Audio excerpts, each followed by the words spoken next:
जी नाज़रीन, आवा न्यूज़ में खुशामदीद कहते हैं। खबरों को रुख करते हैं डेरा गाजी खान की तरफ, जहां से हमारे रिपोर्टर उस्मान भट्टी की रिपोर्ट के मुताबिक नहरी पानी चोर और गैर कानूनी मोघा जात और लिफ्ट पंप्स लगाने वाले किसी भी रियायत के मुस्तहक नहीं हैं। ऐसे अनासिर के खिलाफ सख्त कार्रवाई अमल में लाकर भारी जुर्माने और मुकदमात का इंदराज कराया जा रहा है। पानी की किल्लत की वजह से पानी चोर अपने काश्तकार भाइयों का ख्याल रखते हुए इस इकदाम से बाज आ जाएं। इन ख्यालात का इजहार XEN DG Khan canal division Sabir Hussain ने किया। उन्होंने कहा कि एसडीओ डेरा सब डिवीजन चौधरी मोहम्मद अफजल के हमरा शोरिया डस्ट्री के इलाका जात में खसूसी ऑपरेशन बराए पानी चोरों के खिलाफ किया गया।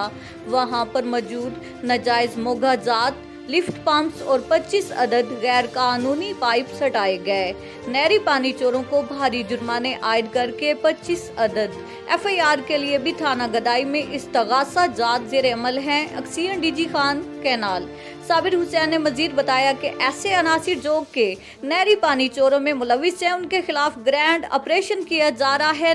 पानी चोर कौमी मुजरिम है, वो किसी भी रियायत के मुस्तहक नहीं है। पानी चोर ऐसे नापाक अजाइम से बाज आ जाएं ताकि टील के काश्तकार भाइयों को वाफिर मिकदार में पानी मुयस्सर आ सके। आइंदा के लिए नहरी पानी चोरों के खिलाफ मजीद सख्त कार्रवाई करते हुए कैद और सजाएं भारी जुर्माने भी किए जाएंगे। वो कितने ही बासर क्यों ना हों, कानून की गिरफ्त से न बच पाएंगे।